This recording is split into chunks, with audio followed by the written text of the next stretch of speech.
Welcome aboard for another video. Thanks, Conductor Keith. The purpose of today's video is to take an old Williams train set of the Canadian Pacific Railways, the Canadian, convert it to 2-rail track, onboard battery powered lights, and radio controlled. So I will be able to run it outdoors, indoors, anywhere. I will be able to do so without the worry of powered track. It was a bit time consuming, but nothing particularly difficult. So follow along and I hope you enjoy. So for my old Williams, I found it caked inside with dried out grease. I mean, it was hard, could hardly turn anything. So took it all apart, gave it a re-greasing. But then I also took all of this stuff out and off because this is going to be running on pure DC remotely with my local remote. I was going to put the batteries in the B unit, the dummy B unit.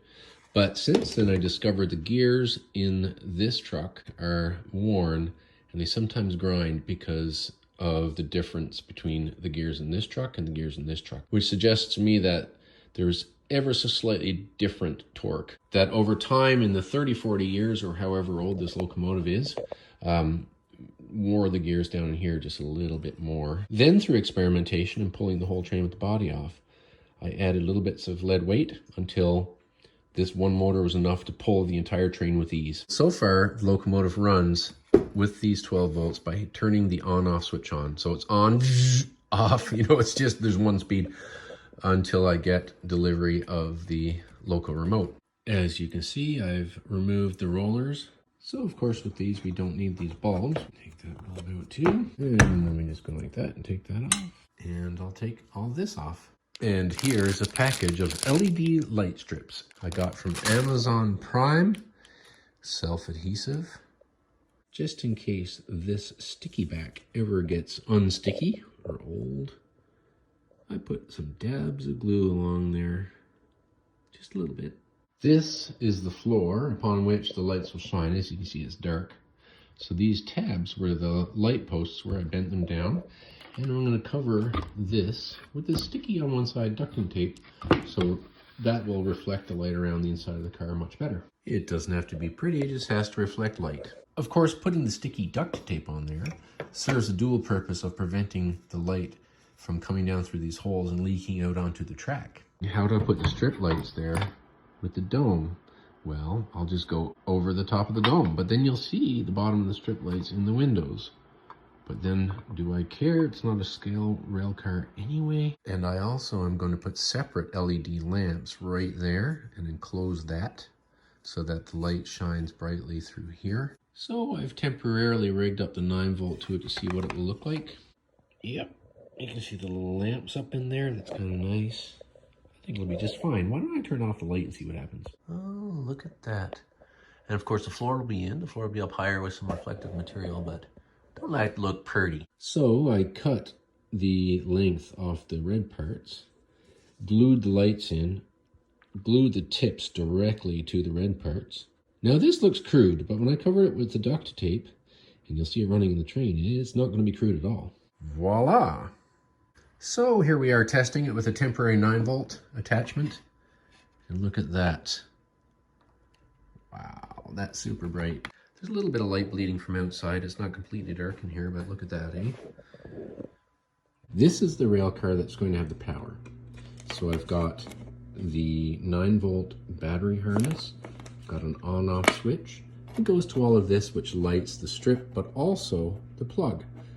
I'll show you how the plug's going to hang out of the bottom of the rail car. I've worked out that I need to leave about an inch there. This is about an inch.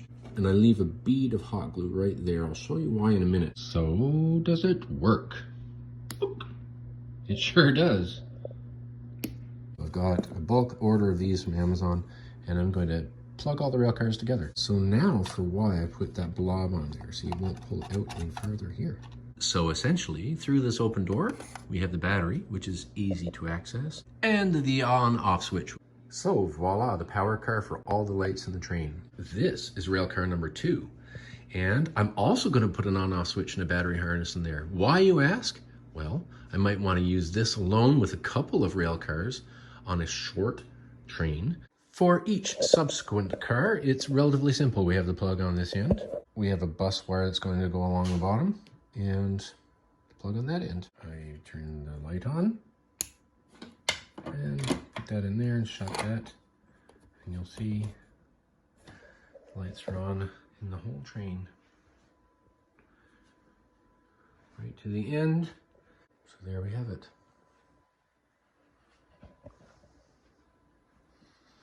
There's the whole train. The LEDs I had in to test the thing when it was just under battery could run on 12 volts.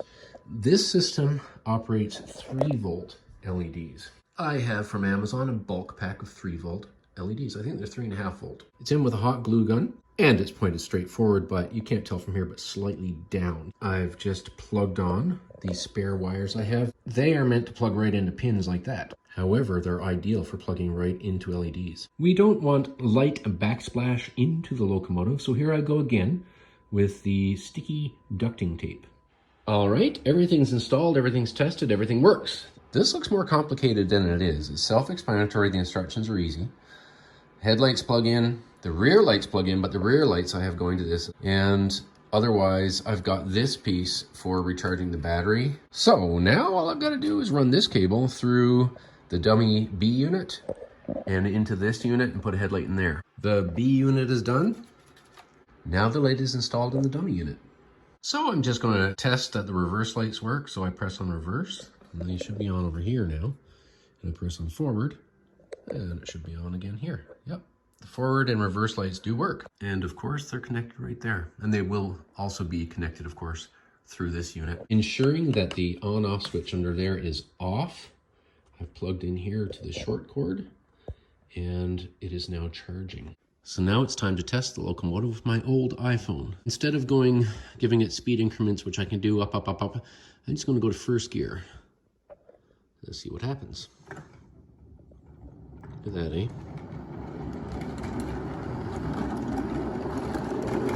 Tapping on second gear will put it on full speed. It says full speed for this locomotive, given that it is a 12 volt battery in there. And now you tap coast to a stop. You can also do an emergency stop. That will stop it very quickly, but it won't do it instantly, so that saves your motor gears.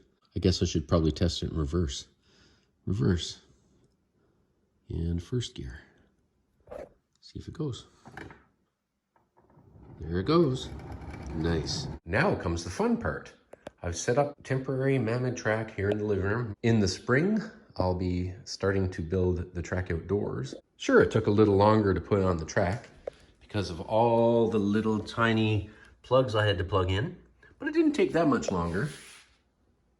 When you turn it on, if you see a blink of that headlight, the system is properly set up. All right, using my older iPhone, you can see that the battery on board is now at 11.08 volts. I like how the local remote will monitor your battery. So why don't we give it a whirl?